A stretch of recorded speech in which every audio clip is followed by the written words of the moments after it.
redoutable tâche de commencer cette première rencontre et d'animer cette première rencontre entre un certain nombre d'anciens et d'un petit peu moins anciens participants de notre réflexion et de notre travail. Je suis Claude Chauder, je suis de Strasbourg, et donc je suis entouré de mes amis et collègues, puisqu'on travaille. Et autour de cette idée que le bilan que nous voulions faire de ces 10 années qui se terminent pourrait se faire sous la forme d'une rencontre de questions, autour de questions que, comme j'ai dit, certains qui viennent rejoindre ou qui ont rejoint il y a peu le mouvement de l'appel des appels peuvent venir poser, pourraient venir poser à des plus anciens. Donc notre idée, c'est que, évidemment, ces discutants qui viendront discuter avec nous sont inquiets, comme nous, de ce dans quoi nos sociétés, et notre société française en particulier, est en train de s'enfoncer. Et donc cette discussion, qui a commencé voici 10 ans, doit peut-être nous permettre de regarder l'avenir un petit peu autrement que ce que nous voyons continuer du côté de la casse des métiers, de la casse des institutions, de la casse des organisations et des services publics, ce que depuis une dizaine d'années, autour de Roland, nous tentons de dénoncer, et de ce qui vient en quelque sorte rendre notre avenir de plus en plus inquiétant.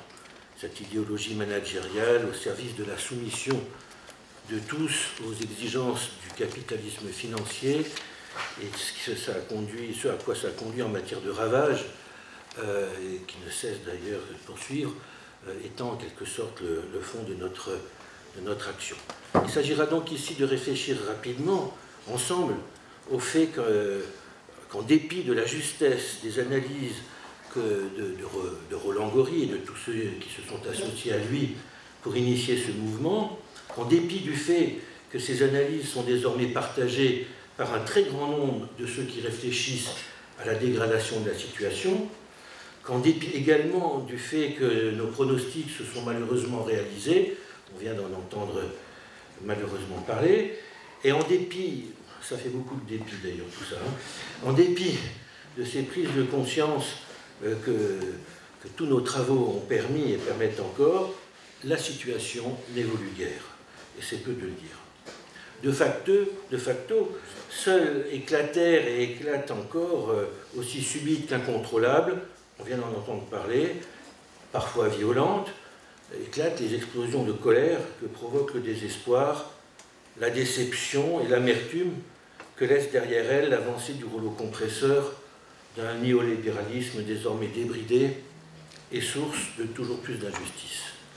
Alors, je vais passer la parole maintenant à quelques-uns, par exemple, de l'appel des appels 13, c'est-à-dire de cette région, Christophe Guiraud, Antoine Ponte, Anaïs Sparagna, si je n'ai pas abîmé son nom. Sparagna. Comment tu dis?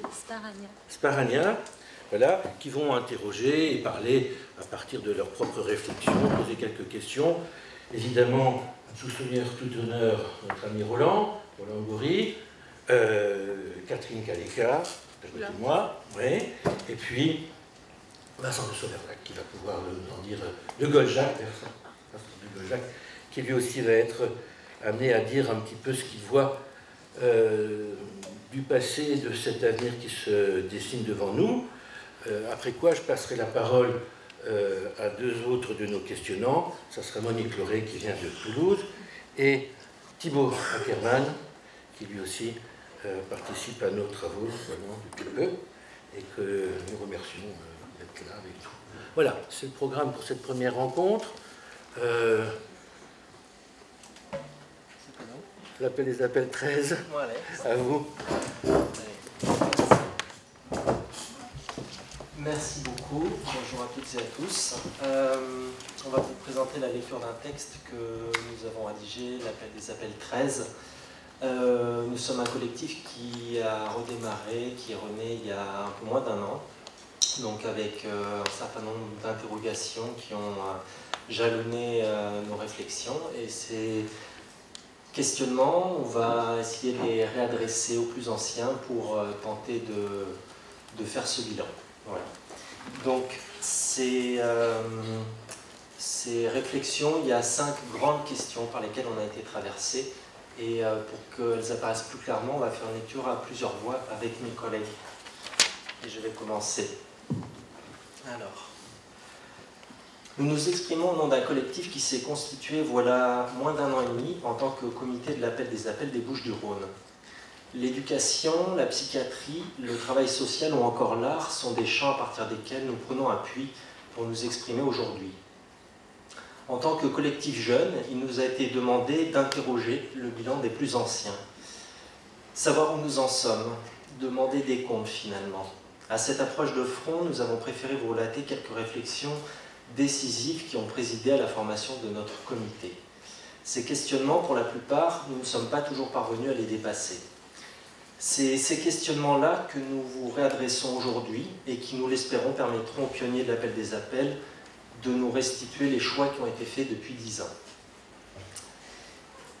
Le premier élément. Dans ce collectif, nous nous sommes rencontrés et réunis avec l'ambition de partager notre expérience des dysfonctionnements qui traversent nos champs professionnels respectifs.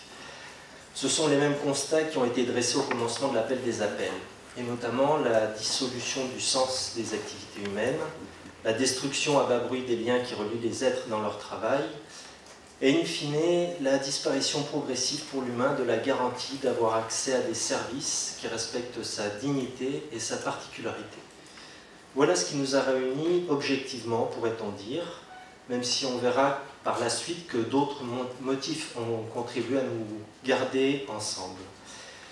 Donc, dans cette lutte contre la rationalisation des activités humaines, une première question est venue. Quelle est selon vous cette rationalité qui gouverne le monde aujourd'hui?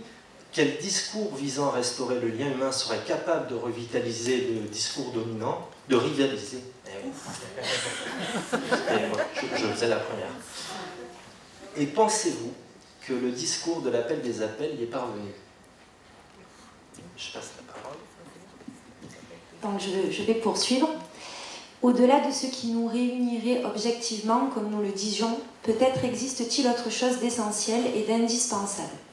Ce qui nous a réunis surtout, peut-être, ce sont des envies de se rencontrer et de se revoir.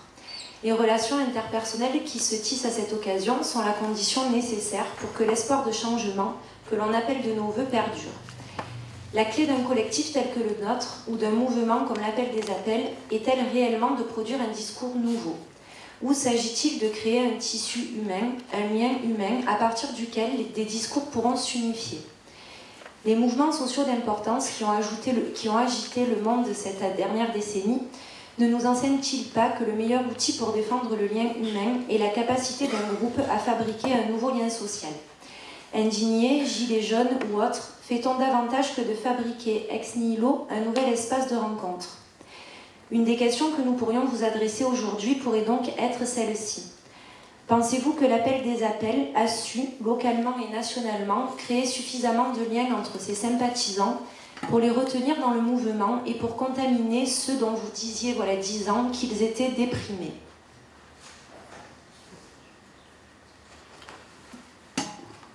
La rencontre des membres de notre collectif est donc bien le produit de nos luttes individuelles, mais surtout la condition même de leur revitalisation.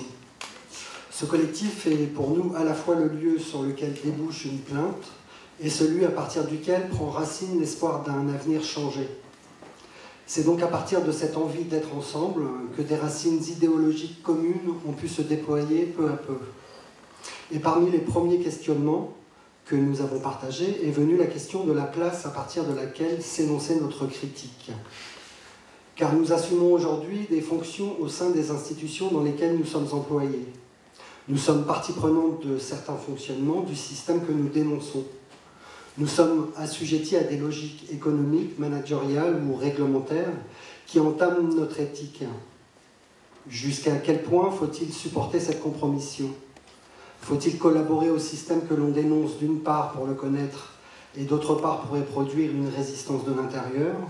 Ou faut-il s'extraire des institutions pour s'affranchir de tout enjeu de dépendance dans la critique que l'on va formuler et les actions de contestation dans lesquelles on va s'engager. Cette question, nous pouvons la poser aux fondateurs du mouvement. Aujourd'hui, n'avons-nous finalement pas trop à perdre, chacun dans nos champs respectifs, pour qu'une dénonciation forte, coordonnée et accompagnée d'actions consistantes puisse véritablement déboucher sur une action collective, d'ampleur? Posé autrement, en quoi notre désir de contestation et sa condition de possibilité sont-ils déterminés par nos propres conditions matérielles d'existence?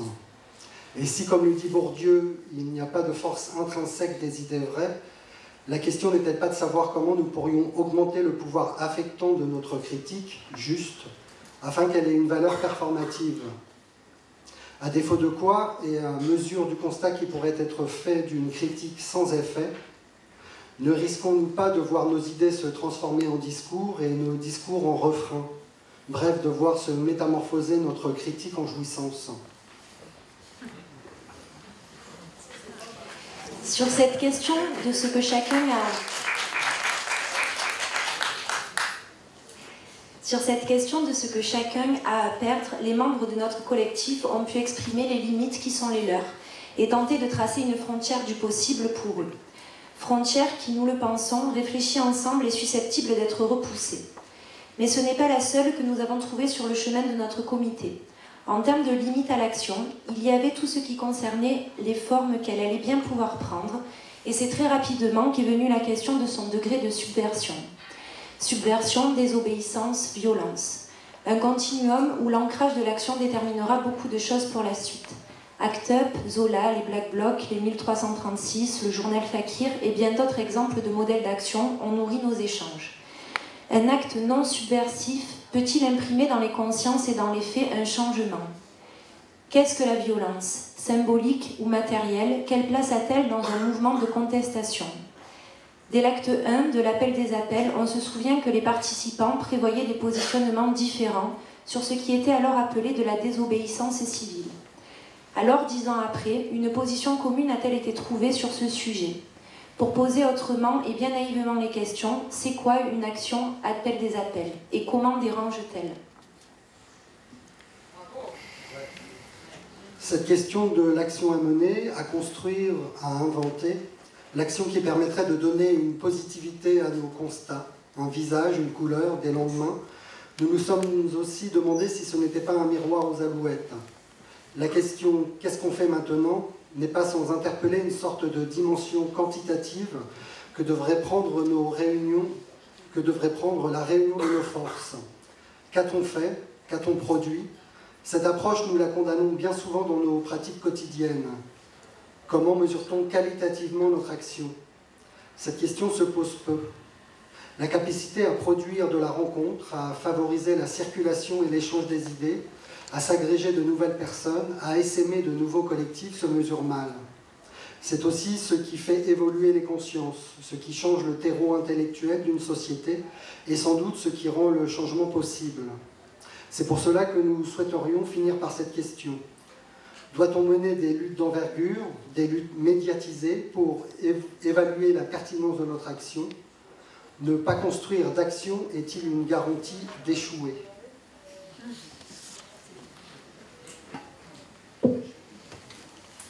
Bien.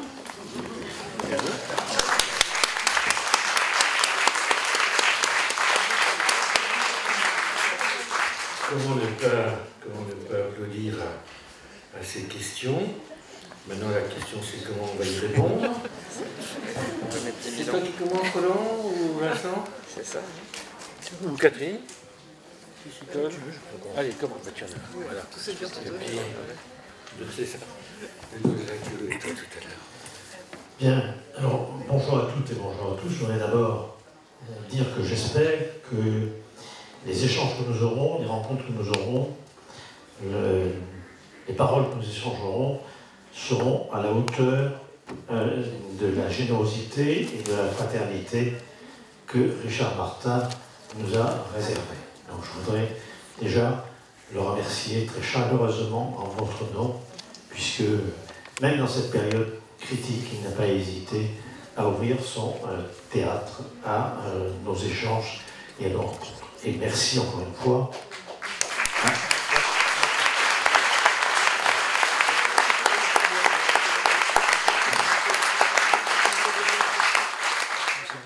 Merci aussi à tous ceux qui ont contribué à ce que ces journées aient lieu. Je pense à Fabrice Leroy, par exemple, et je pense aussi au comité des appels 13, et en particulier à Sébastien Firby.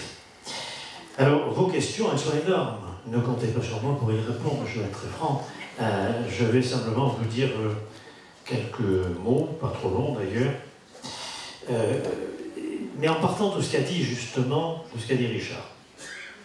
C'est-à-dire que si vous comptez sur l'efficacité, si vous comptez sur la production, si vous comptez sur les effets,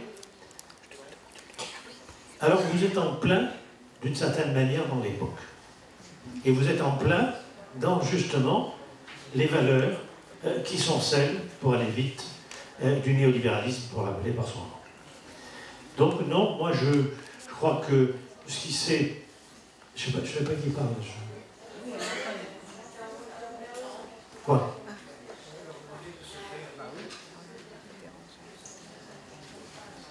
On peut poursuivre ? Donc si vous voulez, qu'est-ce qui s'est produit? Vous avez employé des mots importants: dissolution du sens, dignité, particularité. À un moment donné, on va dire, pour faire vite, pour faire simple, dans les différents métiers, dans les différentes professions, on constatait que les praticiens, les professionnels, les travailleurs ne trouvaient plus de sens à leur action, avaient l'impression que la manière dont ils étaient évalués dans ces activités n'avait rien à voir avec les finalités qui avaient créé ces métiers. Pour faire très simple. Vous le savez bien, c'est toutes les formes sociales de l'évaluation comme dispositif de servitude volontaire, de soumission sociale. Donc, on est parti de là. On est parti de là et on est parti aussi d'un constat commun, c'est que ce qui pouvait se produire dans le champ de la psychiatrie, dans le champ de l'université, de la recherche, du travail social, de la culture, etc., était partagé. C'est-à-dire qu'il y avait véritablement... Alors j'essaie en même temps de répondre rapidement à d'autres questions sur la rationalité. Nous sommes, en gros, pris de plus en plus par le poids de plus en plus radical, intégriste, de ce que déjà Walter Benjamin, le philosophe, appelait la religion du capitalisme. Il faut relire ce texte de Benjamin, la religion du capitalisme, dont il dit d'ailleurs qu'elle n'est qu'une religion cultuelle, c'est-à-dire par rite et par culte. Elle n'a pas de dogme. Les rites et les cultes ont pris, si j'ose dire, une dimension supérieure ces dernières années avec le néolibéralisme, pour aller vite, c'est-à-dire que l'évaluation est le meilleur moyen de nous mettre dans une situation où nous ne pouvons plus penser ce que nous avons à faire par rapport à la finalité de notre métier, par rapport au sens de nos actes, mais défini par des scores, défini par une espèce de taylorisation des tâches qui prolétarise complètement, si vous voulez, les professionnels. Alors, je ne vais pas réentonner ce que vous allez appeler un refrain, je veux dire simplement que cette analyse-là, que nous avons pu faire, si vous voulez, à l'appel des appels, dès fin 2008, début 2009, il est évident qu'aucun événement social, national ou mondial n'est venu le démentir. C'est-à-dire qu'effectivement, le rouleau compresseur s'est poursuivi de manière beaucoup plus atroce, de manière beaucoup plus dure, et a mobilisé des formes de résistance. C'est un point aussi que je souligne souvent, en citant Michel Foucault. Si vous voulez connaître la nature d'un pouvoir, il faut analyser les formes qui résistent. Les Gilets jaunes, c'est typiquement la forme de résistance au pouvoir macronien. Un pouvoir qui, d'une certaine manière, est un pouvoir populiste, qui, d'une certaine manière, est un pouvoir de l'extrême, produit, justement, un pouvoir qui s'adresse directement au peuple en court-circuitant les corps intermédiaires, des syndicats, des partis politiques, des médias, etc., eh bien, produit effectivement une réponse, si j'ose dire, en miroir. Donc, toutes vos questions, je ne suis pas capable d'y répondre. Je voudrais quand même juste vous dire 2-3 choses, rapidement. La première, c'est que je m'insurge, depuis longtemps, je m'insurge contre une espèce de séparation entre l'action et la parole. C'est un héritage de la théologie séparant l'âme et le corps. Je suis désolé, je pense qu'il y a des paroles qui font acte, ça s'appelle d'ailleurs des performatifs, il y a les paroles qui font acte, et une action qui n'est pas d'une certaine manière implicitement pensée n'est pas en quelque sorte un acte, et n'est pas un acte politique. Donc je crois que c'est pour moi très important d'arrêter d'opposer, voyez, d'arrêter d'opposer l'action et la parole. Et quand vous parlez de discours, ben le discours c'est aussi des pratiques. Le discours c'est pas simplement du blabla. Le discours, si vous voulez, c'est pas des mots simplement.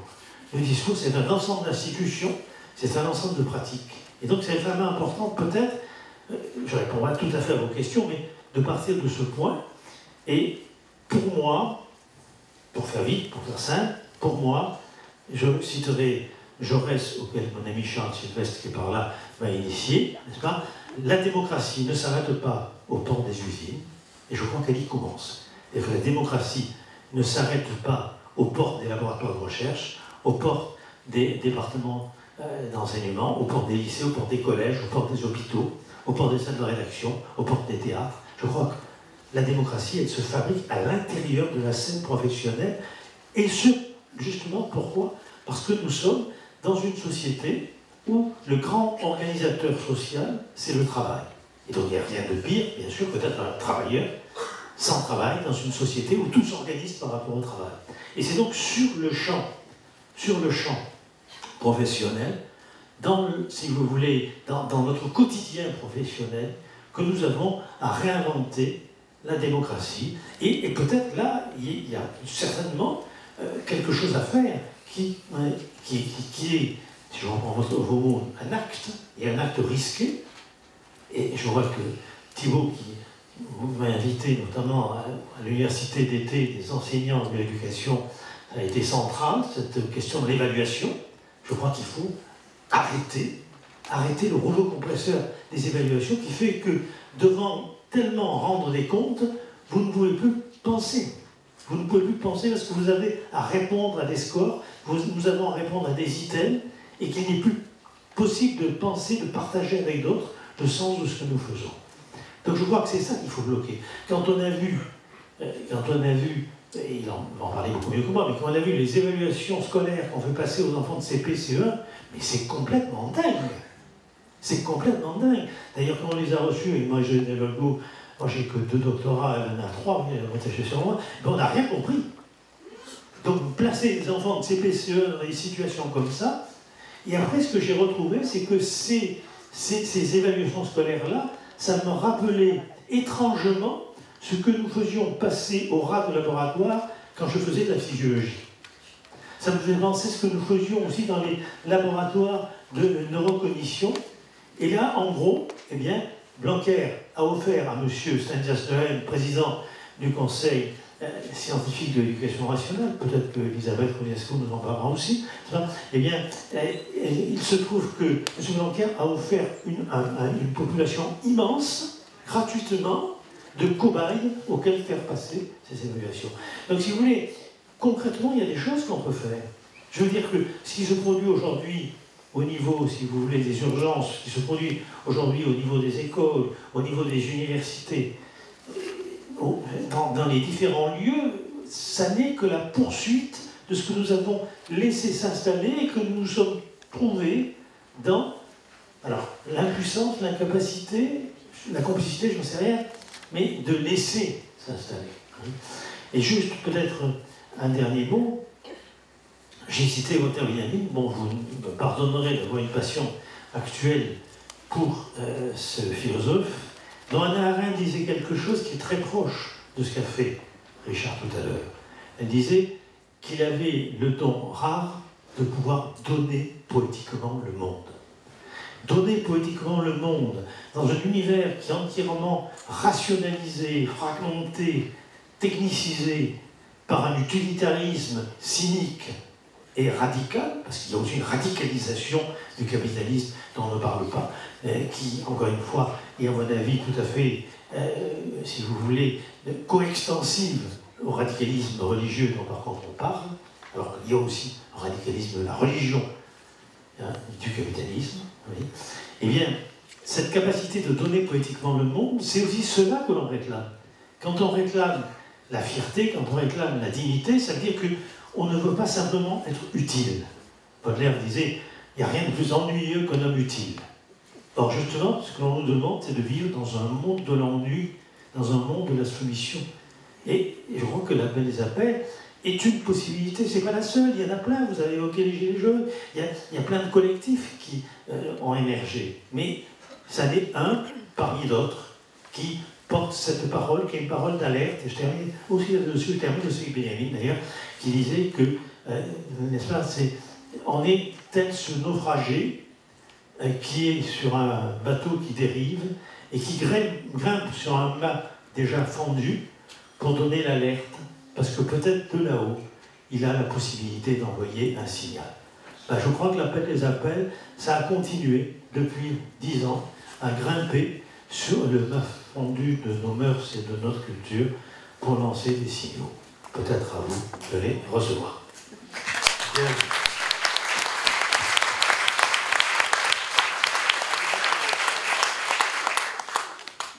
Vincent Dugolin. Si tu veux, mais il faut peut-être alterner Les dames, les hommes. les dames et les messieurs. Catherine. Allez, bon. Je me reconnais comme ça.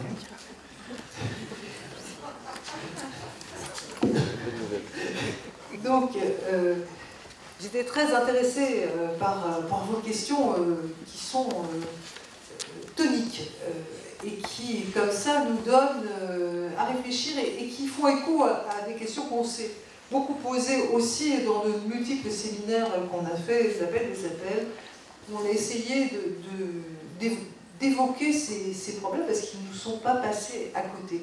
Alors, j'aimerais d'abord vous dire un petit peu ce que j'ai pensé moi en réfléchissant aux 10 ans d'appel des appels et aussi, d'une certaine manière, répondre comme ça à certaines questions que vous nous posez.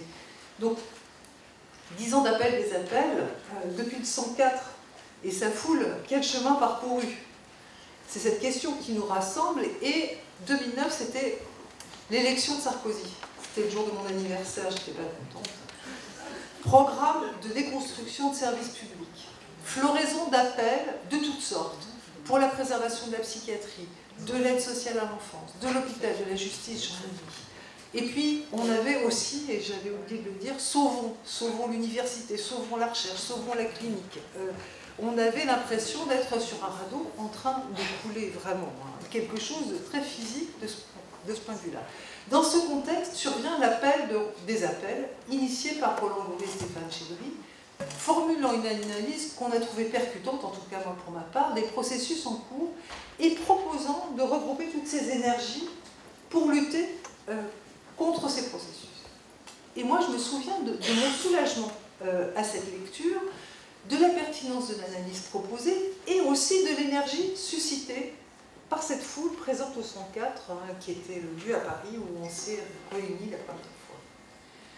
10 ans plus tard, on a cheminé, en collectif d'abord, on s'est posé une masse de questions avant de se mettre en association, et on a proposé année après année des journées de réflexion sur la presse, la justice, la précarité, d'autres que j'ai oubliées.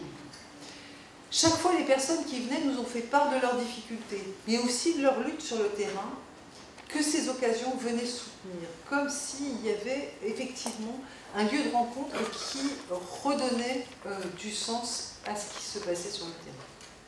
Cependant, et pour répondre à une de vos questions, que s'est-il passé? On voit bien, et on en est témoin, la fédération de ces collectifs que nous avions pu rêver ou entrevoir n'a pas eu lieu. D'autres mouvements, dont j'en oublie un grand nombre, mais ceux qui m'ont le plus frappé, c'est Nuit debout qui ont émergé, regroupé des énergies, proposé des analyses pertinentes, sans non plus parvenir à rassembler autour d'un projet. Les Gilets jaunes, dont on vient de parler, sont aussi témoins de l'urgence à penser la situation de chaque citoyen en réclamant un pouvoir d'agir sur notre destin commun. Et pourtant, nous voyons tous l'ultralibéralisme, alors tout le monde dit rouleau compresseur, j'essaye de ne pas dire la même chose, mais je l'avais écrit aussi, continuer sa route en écrasant tout sur son passage. Plus récemment, avec d'autres, dont Dominique Terre qui est là et Michel Chauvière qui n'a pas pu venir, certains d'entre nous, et Christiane pardon, aussi qui est là, certains d'entre nous se sont mis en lien avec les parents, les professionnels menacés par la fermeture d'établissements parfois bicentenaires, comme la formation pour les sourds, au nom de l'inclusion, qui est un des nouveaux gimmicks actuels. Là encore, alors nous avons fait une pétition, on vous en reparlera demain matin à ce propos. Vous voyez qu'on est de nouveau à l'ère des pétitions et on compte, nous aussi, le nombre de gens qui signent les pétitions. On a aussi une espèce de tendance aux chiffres qui nous étreint, nous aussi. Mais nous n'avons pas beaucoup d'illusions. Notre analyse, notre mobilisation, qui est pourtant importante, là encore, de nombreux collectifs nous ont rejoints, sont méprisés par les décideurs. Alors, face à la fatigue, au découragement qui parfois nous gagne, pour ma part, je tiens pour nécessaire de maintenir une forme de pensée, de solidarité souterraine. Et je l'assimilerai, Dominique Terre en parle aussi, mais moi aussi j'aime beaucoup ça, comme les lucioles dont parle Didi Huberman, portées par ce que j'appelle une obstination déraisonnable. Et je pense que quelque chose de cette présence têtue va probablement faire comme les cailloux dans une rivière où finissent par s'accumuler des branchages qui forment des barrages et des digues et qui empêchent à un certain moment le flot de passer. Et je crois qu'il y a quelque chose de cet ordre-là qu'on va pouvoir faire. Alors, est-ce qu'on est des castors? Je ne sais pas. On est des colibris dans l'éducation.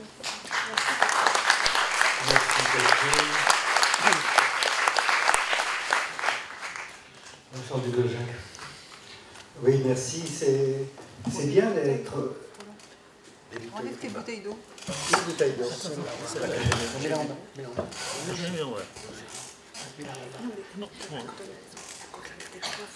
C'est bien d'être ensemble, c'est bien de penser ensemble, c'est bien d'exister ensemble.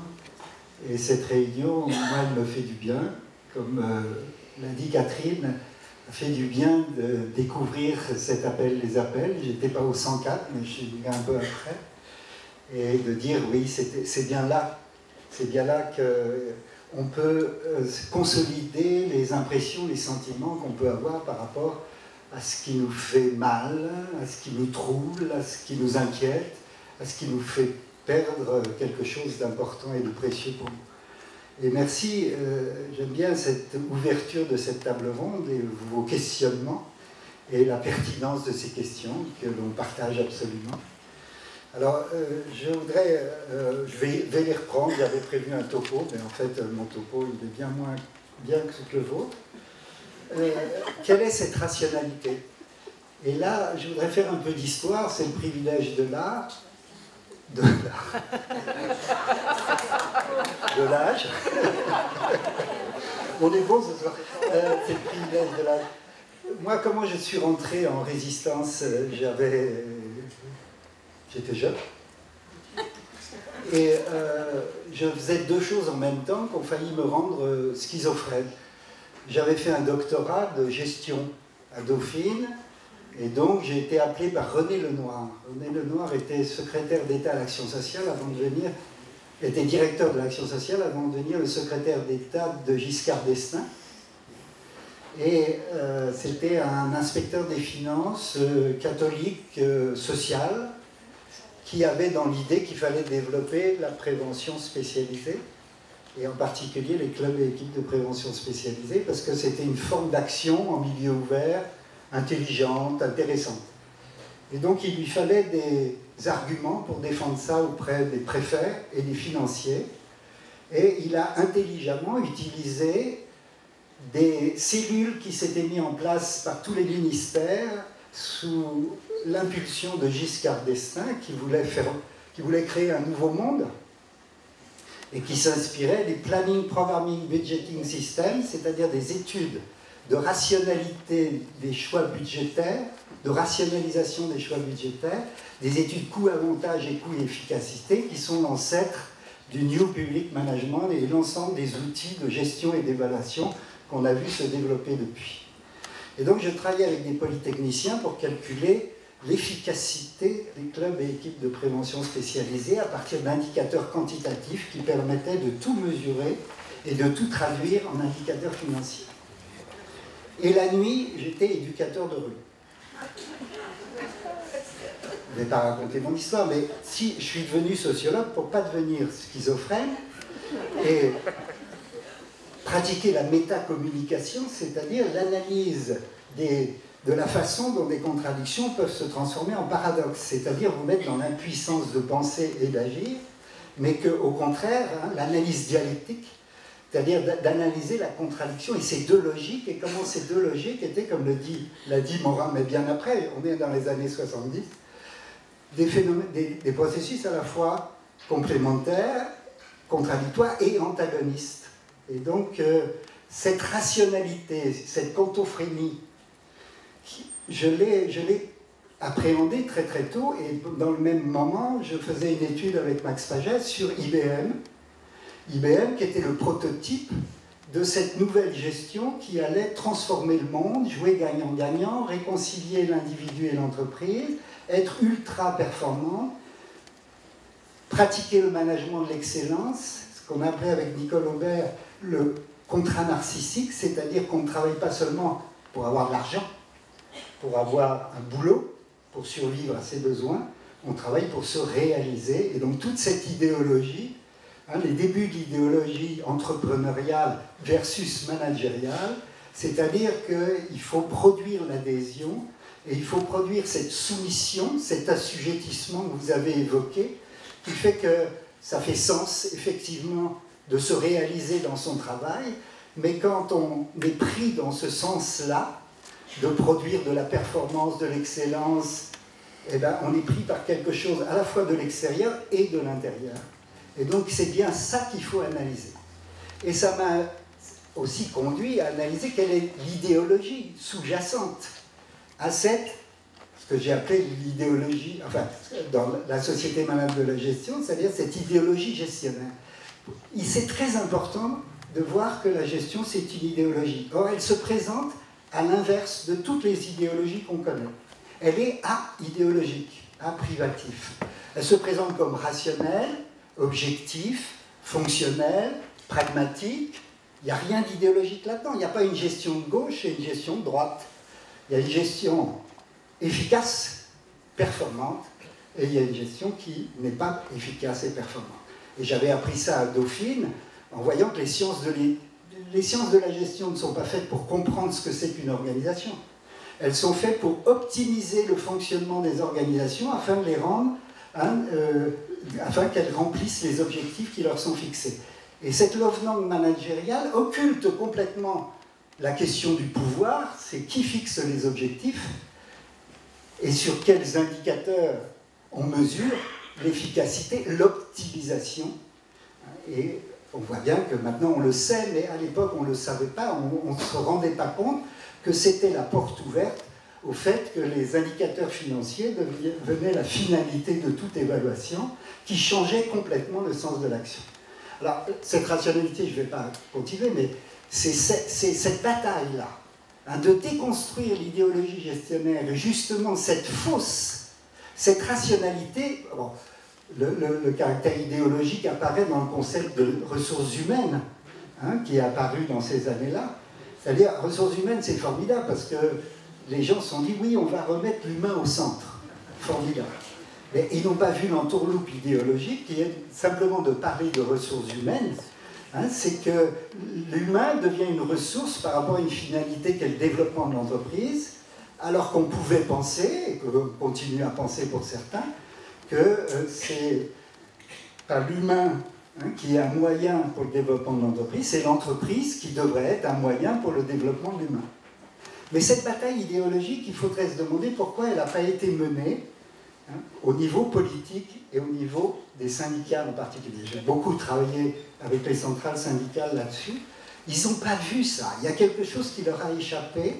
Et donc, ça aboutit à quoi sur le que faire? C'est que se déprendre, ce qui a été un peu évoqué, de l'idéologie managériale, c'est-à-dire de tous ces termes. Hein, c'est très difficile de se déprendre de cette terminologie en termes d'excellence, par exemple. J'ai fait un livre sur le coût de l'excellence. C'est irrésistible d'être excellent. C'est irrésistible de penser qu'on va être bien évalué comme un bon élève, qu'on va remplir ses objectifs et qu'on va avoir la prime d'avancement au mérite, etc.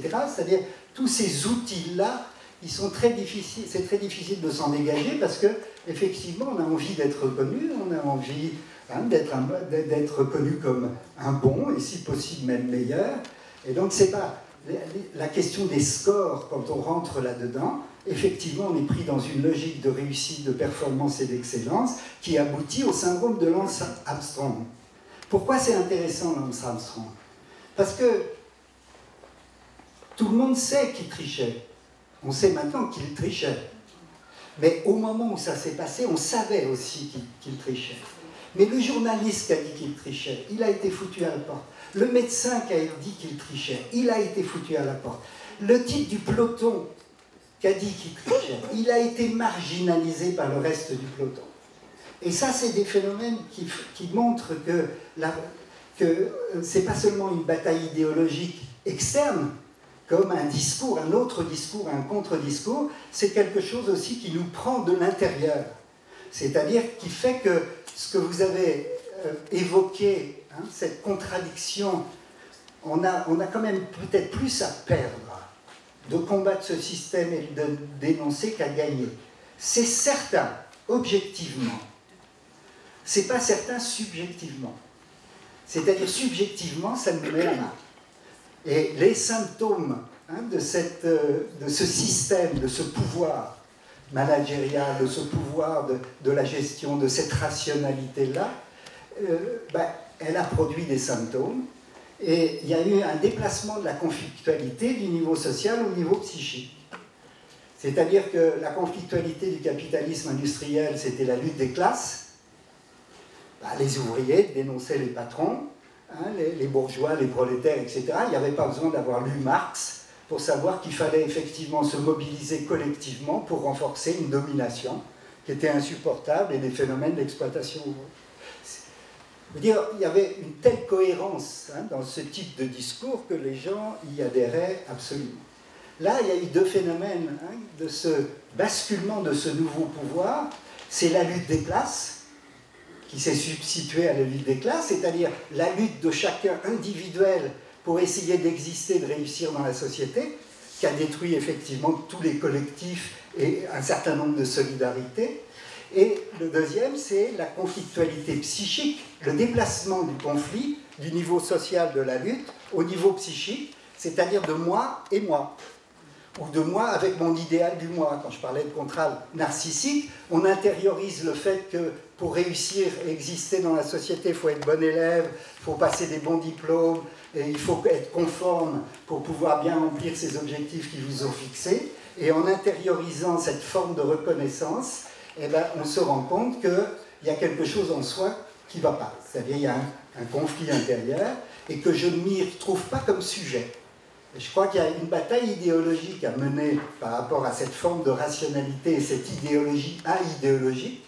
Et en même temps, il y a ce travail à faire qui est à la fois politique et clinique, c'est-à-dire qui est à la fois de déconstruire en permanence les paradoxes dans lesquels nous met cette forme de pouvoir. Parce que la force du pouvoir managérial, c'est qui produit des organisations paradoxantes qui vous rendent impuissants, qui vous rendent dans une incapacité à réagir, parce que quelle que soit la façon de résister et de réagir, vous êtes pris dans une contradiction que vous avez bien soulevée. À la fois, je ne peux pas faire autrement que de mener ce combat, et si je mène ce combat, je vais perdre tellement de choses que je me dis qu'il vaut mieux pas que je le mène. Qui est l'archétype de ces injonctions paradoxales dans lesquelles on est, comme l'autonomie contrôlée, par exemple, qu'il y a dans ce type de fonctionnement, où vous êtes tous encouragés à vous réaliser, à devenir autonome et à devenir performant, et plus vous répondez à ces exigences, et vous êtes pris dans quelque chose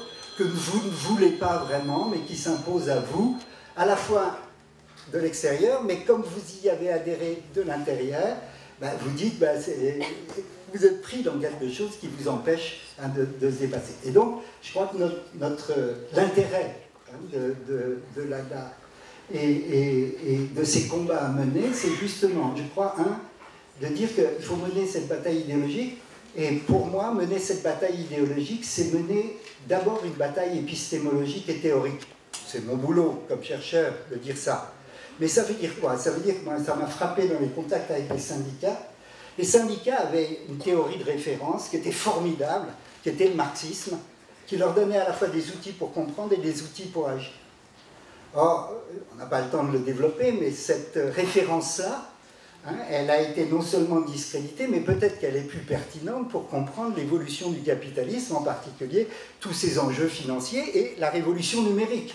C'est-à-dire cette forme de pouvoir qui n'est plus celle de dominant sur des dominés, mais qui est dans des technologies et des outils de gestion extraordinairement complets. Et donc, il y a besoin qu'on puisse avancer sur l'analyse, et je trouve que le travail qu'on a fait les uns et les autres, mais d'autres aussi en dehors de l'ADA, bien sûr, est à la fois très très nécessaire, mais en même temps, on voit bien que c'est une théorie dispersée, parce qu'elle est très, en particulier, embarrassée et encombrée par la monodisciplinarité, et justement les systèmes d'évaluation qui sont faits pour les chercheurs universitaires qu'obligent à choisir sa discipline, qu'oblige à l'intérieur de sa discipline à choisir ses référents théoriques en fonction de ceux qui vont vous publier, vous évaluer, etc. Je n'ai pas le temps de développer ça, mais qui est une catastrophe aussi pour la pensée, à un moment donné où on a tellement besoin de sortir chacun de ces disciplines, de ces théories de référence, pour inventer justement, pour donner les outils d'analyse qui sont nécessaires aux acteurs sur le terrain, qu'ils soient militants, travailleurs ou professionnels, pour mieux comprendre les contradictions et dans lesquelles ils sont et comment ces contradictions se transforment en paradoxes.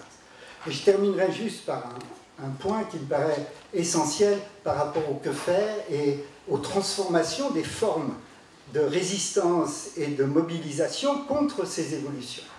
La première, c'est, je dirais, la bataille du sujet, c'est-à-dire qu'il y a un critère d'évaluation qui est simple, qui n'est sûrement pas quantifiable, c'est est-ce que j'ai le sentiment de pouvoir advenir comme sujet là où je suis et par rapport à ce que je fais.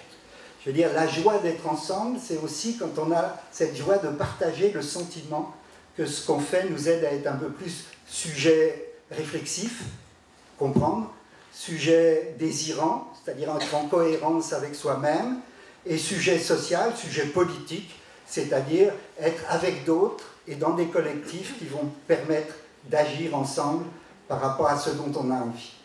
Et la deuxième chose, c'est la caractéristique de tous ces nouveaux mouvements sociaux.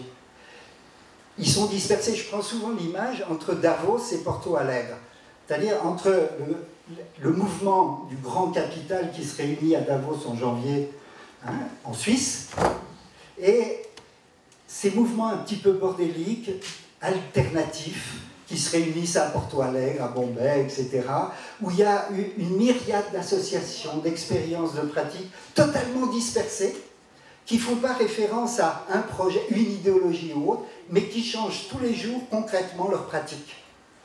Et j'ai la chance d'aller souvent au Canada, le mouvement de la simplicité volontaire, le printemps érable. Je vais aussi en Amérique du Sud, en ce moment ça ne va pas très bien là, mais il ne faut pas non plus trop désespérer. Il se passe des formes de résistance, mais c'est des micro-résistances.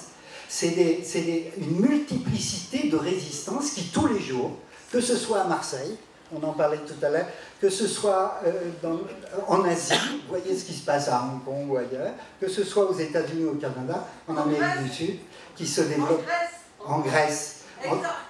Absolument. Bon, dans tous les pays, en Afrique, excusez-moi de ne pas les citer tous, mais il faut que je le conclue. Et quelle est la caractéristique de ces mouvements? Ce n'est pas un grand étendard idéologique. C'est simplement la cohérence entre ce qu'on dit, ce qu'on pense, ce qu'on ressent et ce que l'on fait.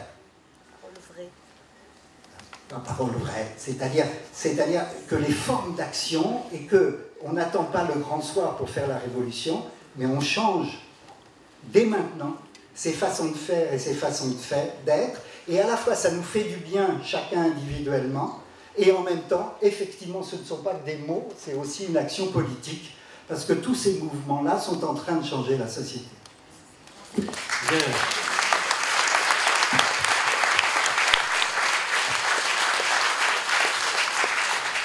Merci Vincent. Je vais juste faire une toute petite parenthèse. J'associe assez librement sur ce que tu viens de dire et ce qui a été dit avant, et de quoi répondre aussi à nos amis. À la fin d'une des réunions que nous avions organisées à Strasbourg, l'appel 67, où il y avait eu beaucoup de monde, et une réunion qui s'était terminée un peu dans la dépression, parce qu'il y avait eu beaucoup de plaintes qui me venaient de la salle et qui racontaient avec beaucoup de toutes les souffrances de ces mouvements, et nous étions interpellés sur notre peu d'action, notre peu de combativité, semblait-il, et le peu de subversion que certains percevaient dans notre propos. Et je n'ai pas eu le temps de répondre quand quelqu'un dans la salle s'est levé et a dit, depuis la première séance de travail que vous aviez organisée, et qui portait sur la novlangue, tu te souviens, une réunion où il y a eu énormément de monde sur la novlangue, une dame que nous ne connaissions pas a dit, mais vous savez, en s'adressant à ceux qui se plaignaient, qui pleuraient, elle dit, vous savez, depuis que je suis venu et que j'ai participé à cette réunion sur la novlangue, je pense de nouveau à ce que je dis. Et elle a parlé de ce qui pouvait être une véritable révolution subjective, dont elle faisait simplement part à ses collègues de travail, quand certains mots, comme par exemple « j'arrive pas à gérer mon fils », ça leur fait remarquer que son fils, c'était pas une supérette, et qu'elle ne se gérait pas comme un magasin. Et tout son propos tournait autour finalement de ce qu'elle avait retrouvé du côté d'une subjectivité, puisque justement on l'avait amené à ça. Alors ça m'a beaucoup aidé à lutter contre ma dépression et contre ce qui se passait dans notre région assez malmenée à cette époque, ça continue d'ailleurs, et je me suis dit, peut-être que notre travail, c'est peut-être ce qui illustre le mieux ce que c'est qu'un acte performatif, ou une parole performative plutôt. Parole ou acte, puisque c'est la même chose à cet endroit-là. C'est ce qui justement, c'est ce que Roland tu relevais, ce qui justement, peut-être ce qui peut paraître le plus facile à certains d'entre nous, mais qui reste, il me semble, absolument indispensable, en quelque sorte comme la condition, sans doute pas suffisante, mais nécessaire pour que quelque chose d'autre puisse se produire et que ça puisse en quelque sorte éveiller d'autres consciences. Et puis après tout, c'était ça, notre idée au départ, c'était cette révolution de conscience. Et que cette révolution puisse finalement faire des petits, pourquoi pas, avec des actes subversifs, pour autant qu'ils restent connectés à de la pensée. Parce qu'effectivement, quand ça pète comme ça, et que ça met le feu, et que ça ne donne rien d'autre qu'un incendie, parce que justement il n'y a pas d'élément pour continuer à penser la révolte, eh bien l'acte subversif perd son sens et perd sa dimension. Donc en écoutant Vincent et en revenant un petit peu sur notre histoire, je me suis dit, finalement c'est ça qui nous justifiait quand on était au plus mal, et il me semble qu'il n'y aura pas de révolution des consciences s'il n'y a pas de pensée, et que c'est peut-être un de nos aspects, un des apports de toutes ces analyses que nous produisons depuis maintenant une dizaine d'années, à la suite de ce que Roland nous a encouragé à faire. C'est peut-être de ce côté-là qu'une réponse peut peut-être, même si elle n'est pas très satisfaisante, peut peut-être nous satisfaire momentanément, en tout cas nous justifier à poursuivre. En tout cas, voilà, ça c'était ce que j'associais spontanément à ce que Vincent nous disait. On va poursuivre, on va donner la parole à Monique Loret, madame. Merci Claude, merci Roland pour cette invitation à venir parler à l'appel des appels. J'ai suivi votre action depuis le début. Je trouve que ta définition fonction de signal est très belle, fonction d'alarme pour rejoindre ce que disait Léo Ferré. Je suis très touchée d'être dans ce théâtre. J'aimais beaucoup Léo Ferré. J'ai assisté à son dernier concert à Montauban, qui est un moment intimiste et émouvant très, très fort. Voilà. Merci pour les questions que vous avez posées et qui rejoignent, en fait, je me disais en vous écoutant, ce sur quoi je suis au travail depuis plusieurs années aussi, dans mes recherches et dans mes écrits. Je ferai un petit détour. Je vais d'abord aborder la question de la solitude et de la souffrance, effectivement, de l'homme contemporain. Et je ferai un petit détour avec Dostoïevski, qui disait que dans les frères Karamazov, pour refaire le monde, cela pourrait se réaliser, mais auparavant, doit s'achever la période d'isolement de l'homme. Voilà. Il faut que l'homme s'oriente psychologiquement vers une autre voie, et tant que l'homme ne sera pas devenu effectivement le frère de chacun, il n'y aura pas de fraternité. Et jamais aucune science ni l'intérêt ne permettront aux hommes de se partager sans injustice les biens et les droits.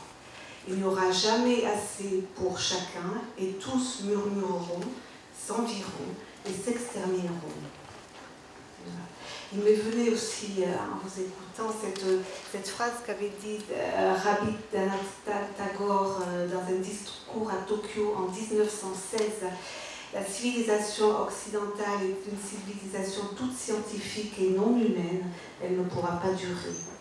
Donc je crois qu'on est dans ce moment de basculement. L'homme contemporain est de plus en plus seul. Toute cette idéologie en cours du numérique, cette idéologie gestionnaire que vous venez de bien nous décrire, isole l'homme et fait rompre le lien du deux, qui fait le lien social et le pacte social. Pacte social qui devient dans certains pays crédit social. Je pense que vous êtes au courant. Voilà. Donc cette idéologie, elle enfonce l'homme et ne va que, ça c'est mon hypothèse, elle ne va que créer au niveau, en réaction, d'autres idéologies nihilistes et destructrices, et je lis le djihadisme en partie à cette action réactionnelle. Il y a des poches de résistance et c'est très heureux. Les Gilets jaunes en font partie. Et quand ce mouvement est apparu, je me suis dit c'est une réaction de survie d'un narcissisme collectif endommagé. Lacan, dans son dernier séminaire, dans les années 60, dans son séminaire éthique, déjà il nous annonçait une civilisation de la haine qui n'allait courir qu'au pied du mur de sa destruction. Et il nous annonçait déjà aussi l'idéologie de la bureaucratie. Et on y est totalement en plein, avec les dérives extrêmes que l'on a vues à des périodes comme la période de la Shoah. Voilà. Les gens envoyés à la mort sans souci, uniquement des soucis comptables. Donc, ce qui fait le lien humain, la solidarité des sociétés, c'est le concept de solidarité. Je reviens encore un petit détour avec Dostoïevski. Partout le cerveau des hommes cesse ironiquement de comprendre que la véritable garantie de la personne réside non dans un effort personnel isolé, mais dans la solidarité, donc dans une possibilité de vivre ensemble qui est attaquée par les différentes idéologies en cours qui avancent de manière insidieuse et je trouve majorée depuis, je dirais, la chute des Twin Towers. Voilà. Parce qu'il y a cette idéologie technocrate gestionnaire dans le travail, qui remet en cause la démocratie du travail. Il y avait déjà les travaux de William Reich dans les années 30. La démocratie du travail doit s'assurer une liberté d'action nécessaire. Et les hommes doivent se libérer des influences contrariant la marche vers ce but. Simone Weil, j'avais une petite note que j'ai prise dans le train ce matin, une réflexion de Simone Weil aussi qui m'a intéressée, la philosophe. La société la moins mauvaise est celle où le commun des hommes a la plus grande possibilité de contrôle sur l'ensemble de la vie collective est possible et le plus d'indépendance. Vous voyez que ce n'est pas le cours qui est pris aujourd'hui. Et ce qui est en jeu, les gens n'ont pas vu venir, mais ce qu'ils n'ont pas vu venir, ou est-ce que ça a été un mécanisme de déni, c'est-à-dire de ne pas pouvoir se représenter quelque chose qui peut être traumatique. Pour moi, ce qui est gravement en jeu, c'est la question de la nature même de l'être humain qu'avait avancé Hannah Arendt déjà dans ses travaux.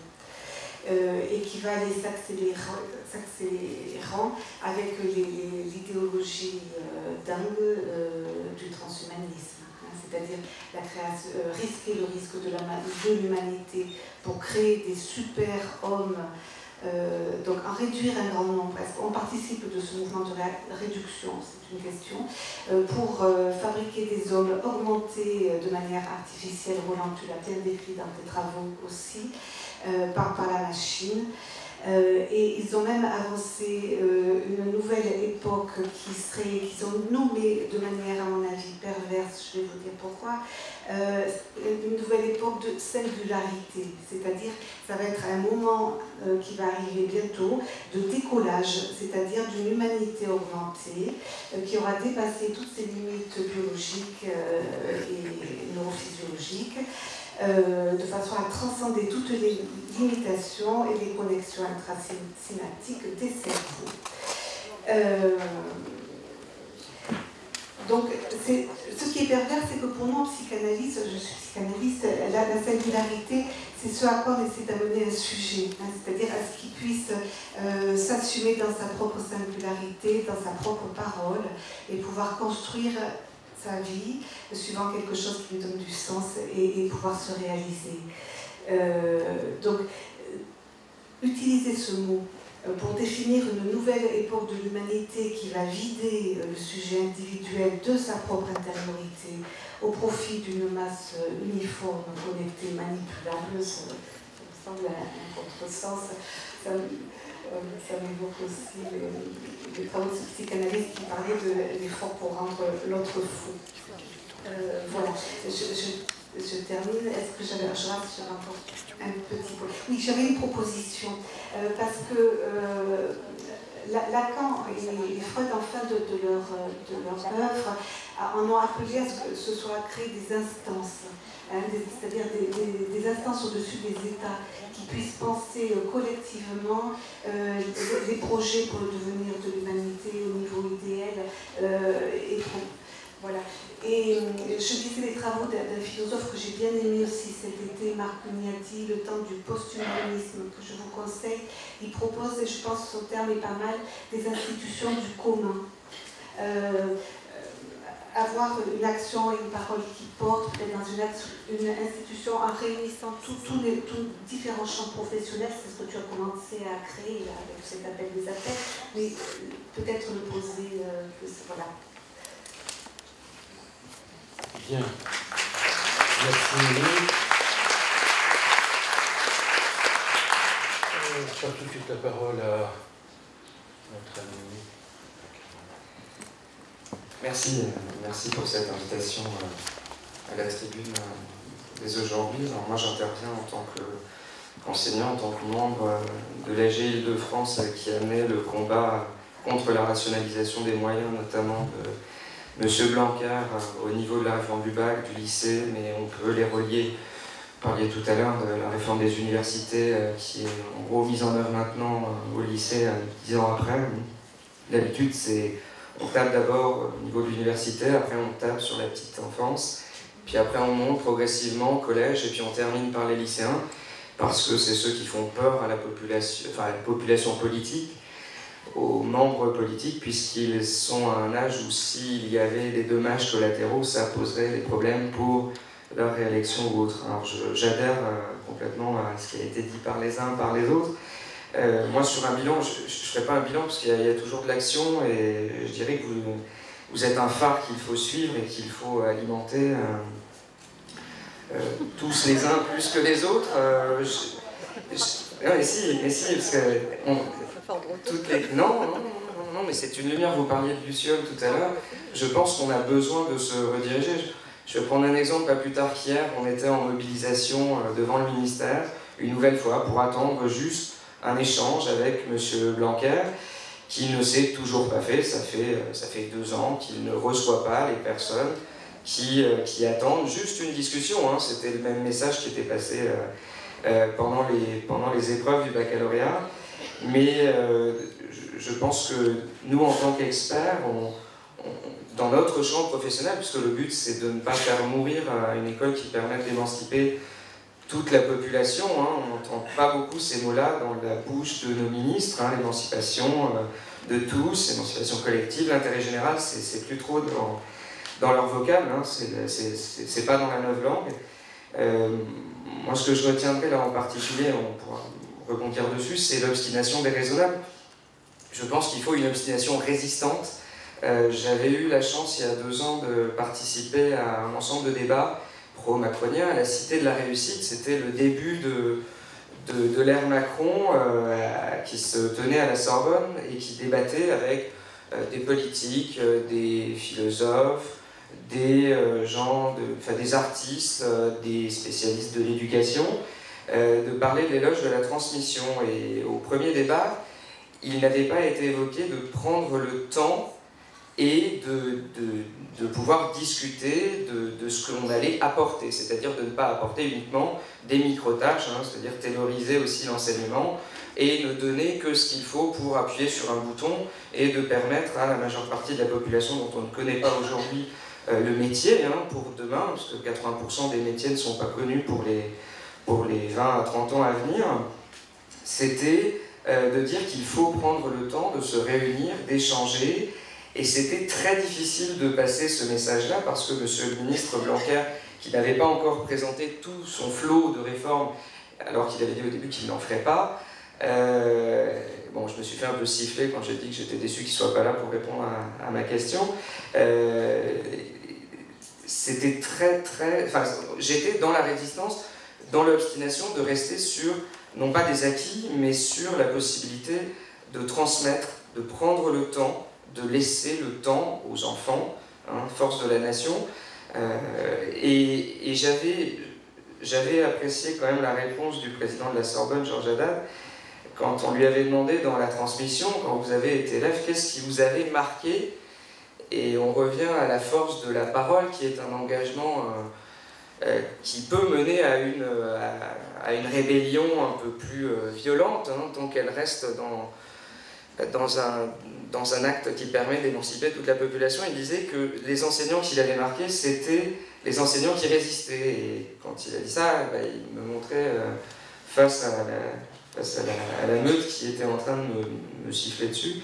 Et je pense que cette obstination, déraisonnable, je ne sais pas, résistante, et qui parfois va au-delà de la limite, entre guillemets, de la limite socialement acquise aujourd'hui, où on n'a pas le droit de déplacer les murs, est à poursuivre, et vous en faites partie, et j'espère qu'on se retrouvera dans très peu de temps dans d'autres AG avec les éducateurs, les enseignants, les urgentistes. Là encore, juste avant le début du débat, je lisais l'article du Monde d'Hugo Huon, un infirmier qui a indiqué que cette résistance, cette obstination dans la résistance qu'il mène depuis plus de 2 ans avec Agnès Buzyn, qui a perdu un peu de force, elle a perdu un peu de plume, comme M. Blanquer, qui pouvait être Premier ministrable et maintenant est plutôt à la limite d'être infusible, était de dire qu'il y avait au moins un gain, un apport, une victoire, c'était de reconnaître que non, tout ne se passe pas bien dans les urgences. Et c'est un point de départ. Alors ça peut ne pas être réellement une victoire pour les gens les plus proches dont l'état oscille entre le burn-out et l'excès d'un petit succès. Pour moi, c'est une première victoire. C'est pareil pour nous dans l'éducation, c'est pareil un peu partout, mais il faut effectivement qu'on arrive à faire alliance, à converger. Ça demande beaucoup de difficultés, mais en tout cas, je ne parlerai pas uniquement de bilan, parce que vous êtes plus qu'actifs, et c'est l'action qui prime, pas le bilan pour maintenant, pour moi. Voilà. Merci.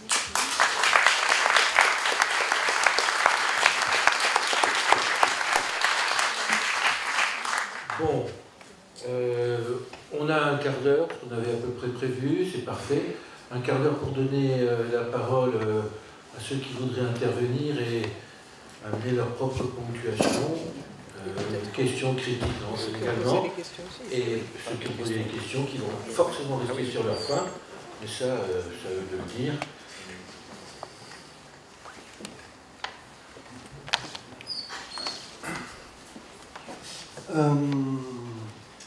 Oui, enfin, beaucoup de choses par rapport à tout ce qui a été dit là. Ce qu'on a essayé de... Enfin, bon, la question pour nous, enfin pour moi, elle n'est pas tant de savoir s'il y a des lucioles et leur utilité. Évidemment qu'il est tout à fait utile pour soi, pour les collectifs, d'avoir comme ça une direction, un chemin. Enfin, la question, elle est quand même très concrète. C'est qu'au pied des lucioles, moi, il me semble qu'il y a des cadavres qui s'amoncellent. Je veux dire, très concrètement, c'est ça. Donc, quand je dis cadavre, c'est-à-dire que l'éducation nationale, moi, ça fait... je veux dire, les réformes de l'éducation nationale, je suis assez proche, je connais pas mal de profs, je vois des résistances, enfin, mais je vois aussi que les réformes passent. Je veux dire, les réformes se font. Je veux dire, depuis 40 ans, nos droits, enfin, je veux dire, on perd. Donc la question, et on perd, et très concrètement, il y a des gens qui sont concrètement dans la souffrance, vous voyez, quand même. Donc nous, quand on parlait, l'idée c'était pas aussi d'opposer la pensée et le corps, mais c'est de voir à quel moment la mise en route, de dialectiser la chose, de savoir à quel moment, comment ça se dialectise justement. Et pas pour les opposer, pour voir les liens, comment ça... Mais moi j'ai pour souci, c'est ça, c'est-à-dire entre-temps, sur les 10 ans qui se sont passés, je veux dire, la situation s'est détériorée. Je crois qu'on en est tous...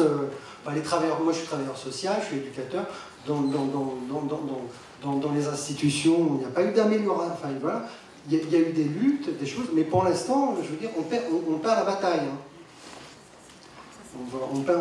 On gagne peut-être. Et la question qu'on voulait soulever quand même aussi, peut-être, enfin je vais la formuler comme ça, c'est est-ce qu'on ne peut pas gagner quelque part la bataille des idées, mais perdre sur le plan matériel, je veux dire, concrètement, est-ce qu'on peut être la vérité, on peut être dans la vérité, mais que les infrastructures matérielles de nos sociétés fassent qu'on continue à que la souffrance s'accroisse, quand bien même le discours qu'on tient est juste. Et c'est en ça que dans notre texte on pose la question de l'engagement des actions, c'est-à-dire que pareil, j'étais pas tout à fait d'accord quand vous disiez qu'une violence qui ne serait pas élaborée, d'abord la question de la violence non élaborée, enfin aussi toute violence n'est pas passage à l'acte, enfin il y a quelque chose de... les violences qui s'élaborent et qui sont violentes, mais qui sont... n'est pas sans effet. Hein. Enfin, le peu de choses que le mouvement des Gilets jaunes a gagné, je veux dire, il ne faut pas se raconter d'histoire, hein. Le peu de choses, les miettes qu'on a eues, c'est parce qu'il y a des hôtels particuliers dans le 16e arrondissement qui ont brûlé. C'est ça qui a fait qu'on est... C'est pas forcément que nos idées étaient justes, enfin, je veux dire, ils ont eu peur. Ils ont eu peur. Et que dans le rapport de force, il y a un rapport de force à assumer dans l'opposition quand même, je pense. C'est-à-dire d'assumer qu'on est dans un rapport avec des gens qui, dans leur logique, ils ne lâcheront rien, quoi. Ils ne lâcheront rien, quoi. Si on se met pas, si le rapport de force qu'on instaure avec eux n'est pas à la hauteur des enjeux, quoi. Parce qu'ils ne lâcheront rien. Et d'ailleurs, on perd des droits. Il y a des réformes qui passent. Enfin, il y a la retraite, la réforme de la retraite qui est en train qui va passer. Enfin, je veux dire, on est quand même, on est mal barré, quoi. Donc il y avait un peu de ça, enfin, c'était pas tant de questionner la pertinence des lucioles, enfin, qu'il y ait des lucioles, oui, et que j'en ai besoin et que ça soit utile, oui. Mais quand même, il y a un certain nombre entre-temps, voilà.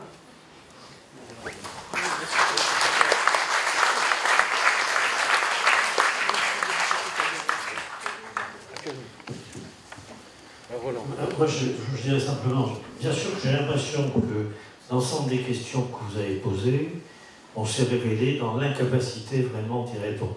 Sauf en reprenant, pour un certain nombre d'entre nous, je dirais, des thèmes qui nous sont chers. Je crois que c'est la vérité. Bon. Sur les lucioles, moi je n'ai pas beaucoup déliré là-dessus, parce que les lucioles, c'est un article de Pasolini de 1973, c'est la disparition des lucioles. Et notre ami Georges Duberman, qu'on connaît bien, lui essaie de dire qu'il en voit quelques-unes.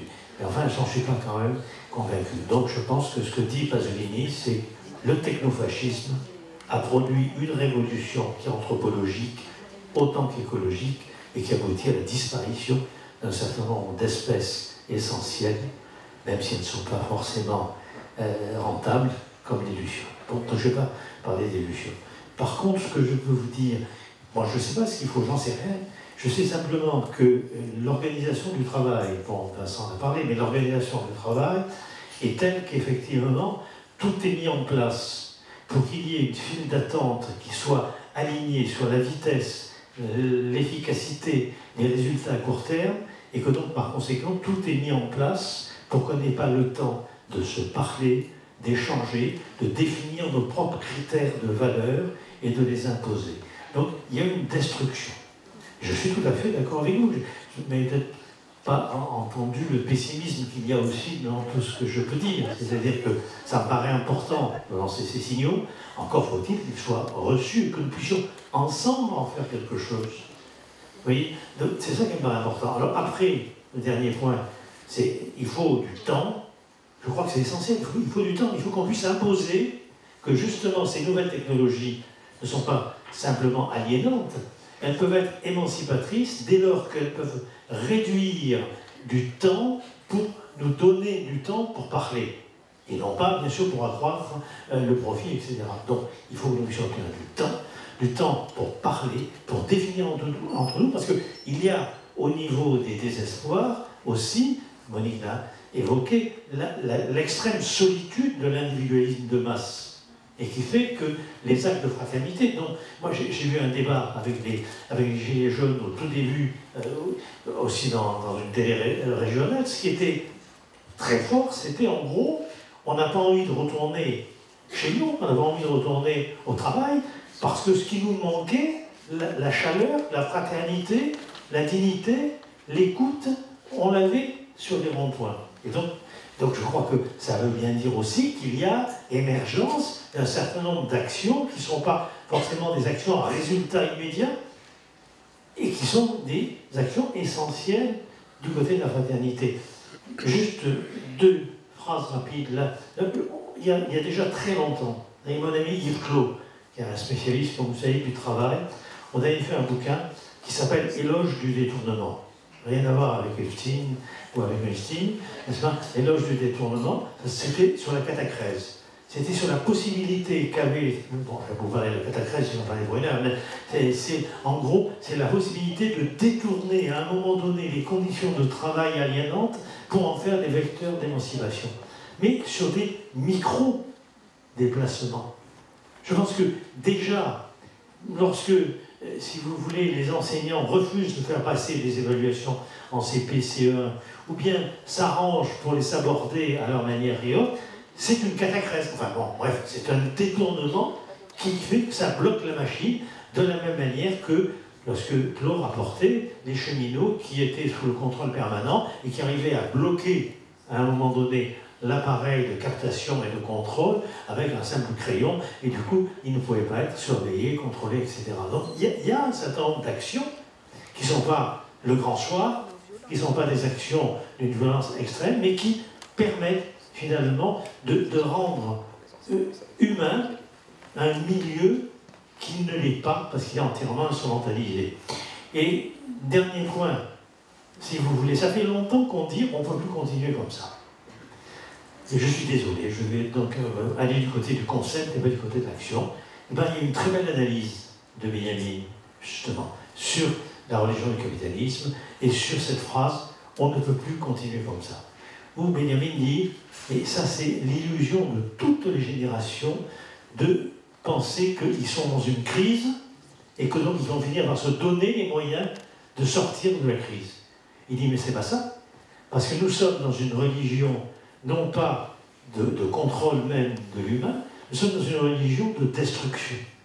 C'est-à-dire que l'horizon de ce que constitue le « on ne peut pas continuer comme ça », c'est rien d'autre, dit Benjamin, que l'anéantissement du milieu humain.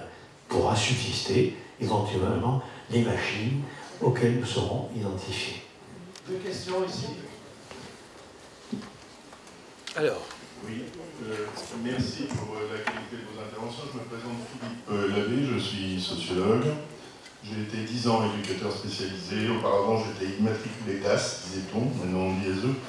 Et depuis 30 ans, sociologue de la jeunesse et des organisations d'éducation populaire et d'insertion. Je vais, à la qualité vraiment de multiples contributions, mais malgré tout, et peut-être Vincent pourra mieux répondre, puisqu'il a parlé d'épistémologie.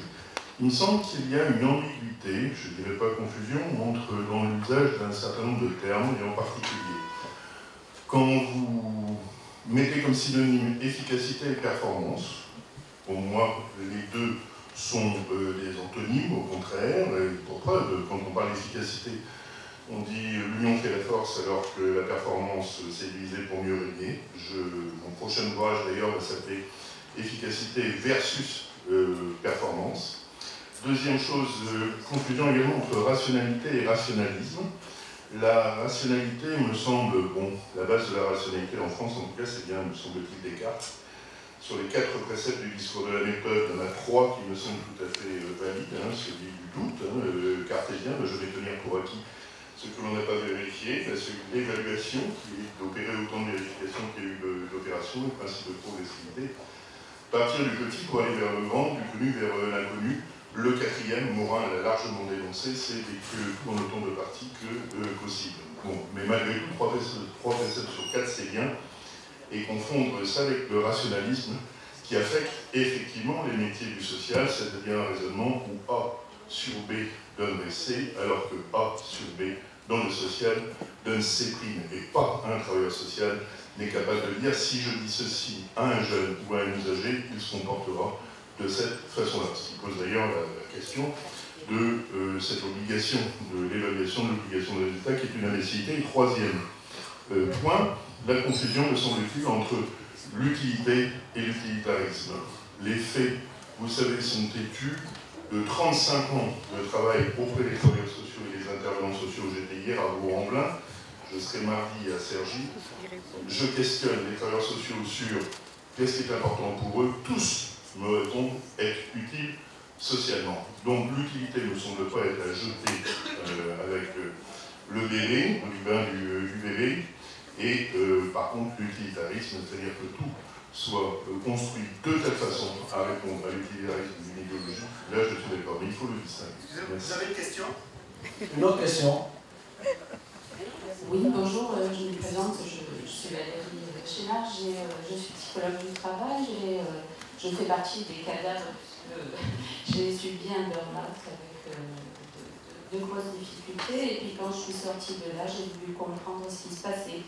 Et très vite, je suis arrivée en tant que psychologue du travail et psychosociologue à des choses qui ne sont pas du domaine des idées, mais qui sont du domaine du légal, du domaine de la Constitution, du domaine des traités européens, notamment où il est noté que c'est un principe de marché libre, donc néolibéral. Je suis tombée aussi sur le changement de constitution financière qui a été mis en place aussi pour justement construire l'Union européenne et faciliter les échanges avec les autres pays. Donc voilà, il y a tout un ensemble de documents. Il y a la stratégie européenne pour l'emploi aussi qui met des indicateurs uniquement chiffré et il n'y a aucun indicateur qualitatif, c'est-à-dire qu'un contrat 0 heure est l'équivalent d'un CDI en France, c'est compté 1 dans les pays. Et ensuite, vous avez du benchmarking. Donc voilà, jusqu'à présent, j'apprécie beaucoup l'appel des appels parce que c'est du domaine des idées en effet, mais je trouve qu'il y a une grosse tache noire sur des choses qui pourtant sont des documents publics. En 2005, on a voté contre, les Français ont voté contre les traités européens et ça a été quand même ratifié et mis dans notre Constitution à l'article 88.1. Et donc je voulais savoir si aujourd'hui l'appel des appels, sachant que les rouleaux compresseurs avancent toujours et que les cadavres s'amoncellent et que les prochaines réformes, et qu'on sait ce que ça va advenir, est-ce que l'appel des appels peut prendre en compte des approches et des études sur des textes de ce type-là et l'impact au niveau psychologique et sociologique de ces textes-là, et notamment tous les symptômes qui sont décrits par tout ce qui est... Écoutez, je vous réponds très simplement en vous renvoyant, et en vous renvoyant tous à ce qu'est l'appel des appels. La réponse est évidemment oui, et vous êtes forcément la bienvenue, puisque l'appel est fait pour ça, vous comme les autres, à partir d'une expertise qui est celle de la vie que vous avez vécue, et ces documentations formidablement importantes que nous n'avons pas, de les amener et de les mettre à disposition de tous les membres de l'appel des appels. Vous savez qu'il y a un site et qu'on peut y mettre des articles et y mettre des commentaires, et tout ce que vous avez réuni comme expérience, vous comme les autres, c'est évidemment ce dont nous avons le plus besoin, pour que d'autres prennent connaissance de tout ça, s'en saisissent, et que ça vienne participer justement à cette alimentation des lucioles, qui ont certes pas mal de cadavres, mais qui continuent à besoin d'être, qui doivent être alimentés. Alors oui, très bien, formidable, prenez contact, reprenez tous les éléments dont vous disposez, mettez-les à la disposition de tous. L'appel des appels, c'est ça. Et si vous pouvez faire appel à partir de ce que vous avez vécu, je suis convaincu que de nombreuses autres victimes de ce système, et qu'à partir de vos analyses, d'autres analyses puissent venir mettre le pied un peu dans la porte, parce que comme le disait Roland Goury, c'est encore ce que nous pouvons faire de plus évident, même si ça n'a pas l'efficacité qu'on pourrait espérer. Mais au minimum, faisons en sorte que tout le monde puisse être informé de nos expériences les uns aux autres. Tous nos livres, tous nos écrits vont dans ce sens. Donc merci. D'autres interventions, d'autres questions? On continue à faire circuler. Oui, alors, il y a 4 questions qui attendent, et 3 encore après. Je te laisse gérer, tu donnes le micro comme il faut. Je ne vais peut-être pas poser une question, alors c'est pas la peine de crier. Je prends la parole parce que il y a 10 ans, j'étais au 104 et je suis venue de Paris pour savoir justement où ça en était 10 ans après. Alors oui, il y a le feu au lac, pas qu'au lac d'ailleurs. Là où je suis psychologue à la retraite et j'ai travaillé en psychiatrie, je suis aussi militant dans l'écoféminisme. Donc il y a du boulot, il y a vraiment beaucoup de travail. Et la question, on nous a donné un papier à rentrer, qu'est-ce qu'on attend des journées, l'appel des appels. Moi, je vais répondre tout de suite. Je suis venue parce que j'ai besoin de cette énergie-là. D'écouter, d'entendre penser. La révolution des consciences ne sera pas sans révolution des pensées. J'en ai vraiment besoin, même si je vais dans des lieux où on réfléchit, mais surtout où on agit, comme dernièrement j'étais au contre-sommet, et à être trop souvent dans l'action, effectivement, on n'a pas toujours le recul. Donc c'est vrai que je viens ici en me disant, j'ai envie d'entendre une pensée pour réfléchir, pour continuer, pour ne pas baisser les bras.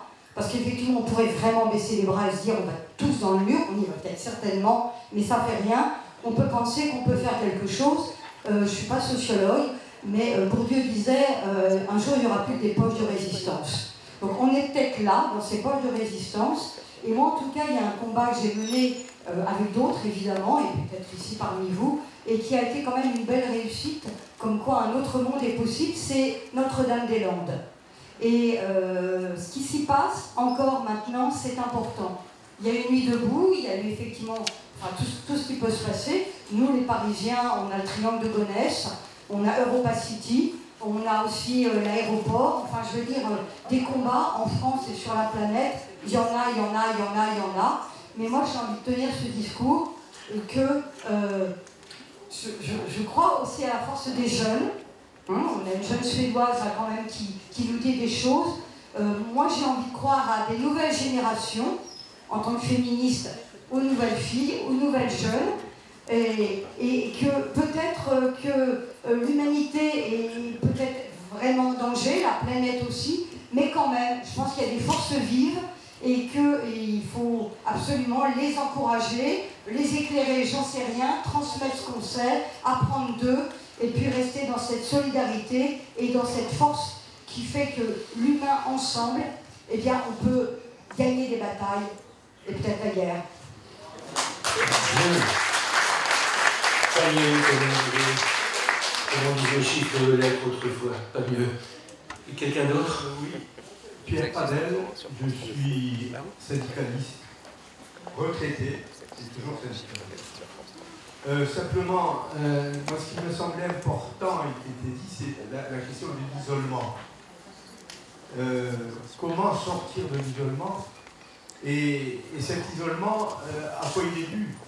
Est-ce qu'on a parlé donc de la lutte des classes qui pouvait ne plus être d'actualité, mais c'est quand même la lutte des classes qui a imposé l'isolement aujourd'hui pour les personnes, l'isolement dans l'entreprise, puisqu'on a supprimé dans l'entreprise systématiquement tous les lieux de rencontre, que ce soit la cantine, que ce soit l'heure d'information syndicale, etc., le côtoiement, tout simplement.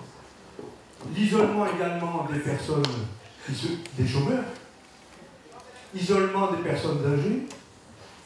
Donc la question qui me semble importante et que je ressens moi aujourd'hui, c'est quelle façon on va essayer de faire pour sortir de cet isolement, point par point. Et là, ce qui a été dit, que la parole est un acte, je crois que chaque lieu dans lequel on rencontre des gens peut être un lieu où on dit des choses. Et à partir de là, où on fait des actes, y compris sur le problème des retraites. Je pense qu'on a beaucoup de choses à dire aujourd'hui par rapport à les retraites, et pas laisser le débat s'enfermer entre l'un qui dit c'est l'âge pivot et l'autre qui dit c'est le nombre d'années qui sont pivots. En fait, c'est la même chose. Il ne parle pas des recettes, il parle simplement des dépenses à l'unité. Merci, monsieur. Je vous dis un petit mot sur la question de l'isolement, effectivement. Certains politiques commencent à s'en inquiéter sans savoir que c'est le système qui a entraîné le problème.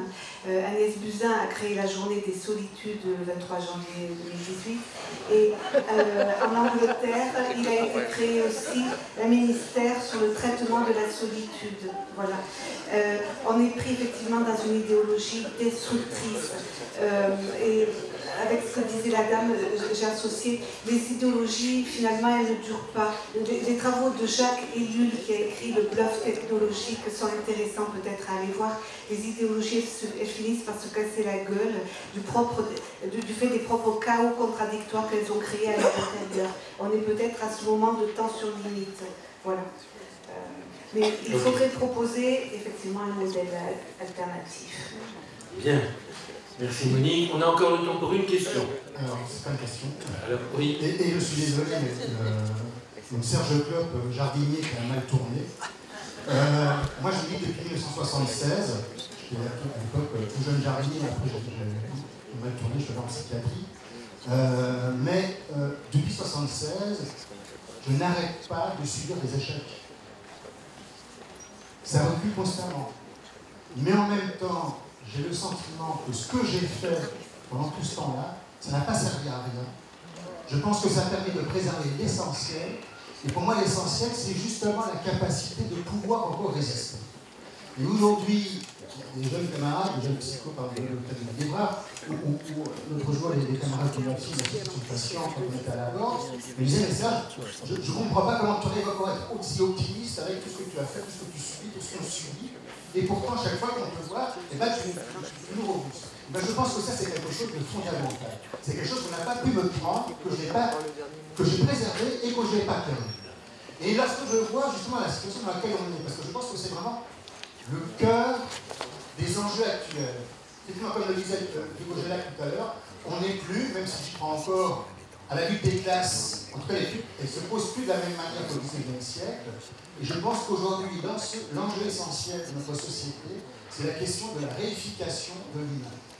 Comment est-ce qu'on va transformer l'être humain de sujet à objet? Et si je prends l'exemple de la psychiatrie, j'en ai parlé à la journée en 1976, aujourd'hui, les patients sont complètement réifiés parce qu'ils sont complètement rabattus leurs symptômes. Ce ne sont plus des sujets en souffrance qu'il faut soigner, c'est des symptômes qu'il faut traiter et normaliser. Mais les soignants aussi, dans ce modèle-là, sont réifiés. Parce que les soignants, on n'en demande plus de réfléchir, on ne demande plus de penser, d'essayer de comprendre ce qui se passe chez le patient. On leur demande d'appliquer le protocole. Et ils ne sont que les opérateurs du protocole. Ils ne doivent être que les opérateurs du protocole. Il n'y a plus d'échange interhumain dans la relation, même en psychiatrie, dans ce modèle. Et bien, moi, ce qui me paraît fondamental, c'est que malgré tout ça, et ça c'est inculqué dans les écoles d'infirmières, dans les facs de psycho, on n'enseigne plus la psychanalyse, dans les facs de médecine pour les psychiatres, mais ce qui est fondamental, c'est qu'à un moment donné, malgré tout, arrive un incident qui n'était pas prévu, c'est la rencontre. Et à partir du moment où il y a une rencontre intersubjective qui s'installe, tout ce système est en faille, on va dire en faillite.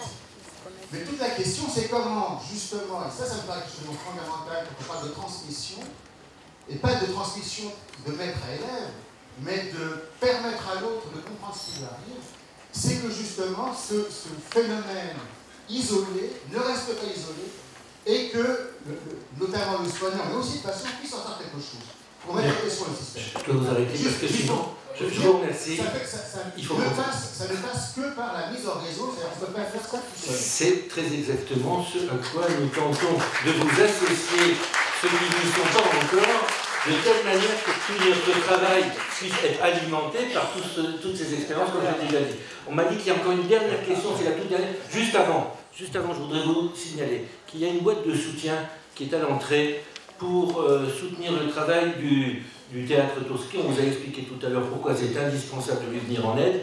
Pensez, quand vous allez vous promener, de déposer quelque chose dans cette boîte qui est indispensable pour la survie du Turski. Encore une autre information, il y a un DVD qui tourne sur le travail que nous avions fait au 104 il y a 10 ans, le travail de l'appel des appels. Ce DVD, on le trouve... Dans la petite pièce de la loge, il tourne dans la petite pièce. Il tourne en continu jusqu'à demain soir. Donc, chacun peut y accéder. Alors, cette dernière question, et nos excuses pour tous ceux qui ne peuvent pas parler, mais on ne pourra pas en faire plus, le temps n'est pas extensible. Oui. Merci. Alors, Francis Danvers, professeur retraité de l'université, est toujours passionné par les questions d'éducation, d'orientation et de formation tout au long de la vie. Mon thème est tout simple: comment contribuer à l'extension du domaine des luttes. Je vais faire 5 propositions pragmatiques, sans les commenter. Première proposition, la comparaison internationale. Il y a tout ce qu'a dit Vincent de Gaujac, il faut le pousser plus. Il a donné des exemples, je ne développe pas. Deuxième proposition pragmatique, approfondir la critique du capitalisme. Il ne suffit pas de répéter en boucle l'idéologie néolibérale. Le capitalisme se réforme profondément. Je partage un bureau avec celui qui a écrit La possibilité du fascisme, Hugo Paletta, etc. Troisième proposition, je crois que ce serait une erreur tactique et stratégique d'associer l'appel des appels avec un mouvement au sein des sciences humaines et sociales. Il faut y associer les enseignants-chercheurs qui travaillent dans les laboratoires de mathématiques, de physique, de cristallographie. J'ai une petite expérience dans ce domaine-là, c'est important. Avant-dernière proposition, on parle de 10 ans. Attention, passage de relais. Je suis un senior, je ne suis pas le seul dans la salle à s'exprimer. Les choses évoluent beaucoup. Les codes de langage, etc. C'est très important d'être soucieux de la transmission d'une génération à l'autre si on parle aux valeurs. Dernière chose, ne méprisons pas le travail fait par Jacques Toubon, c'est pas ma classe électorale, mais il fait un gros boulot dans le domaine de la médiation de la République. Tout ce qu'on a dit sur la désespérance, la solitude, etc. Il y a un vivier de témoignages qui mériterait d'être greffé sur notre réflexion. Je vous remercie. Pas mal de terminer là-dessus, hein, on est d'accord?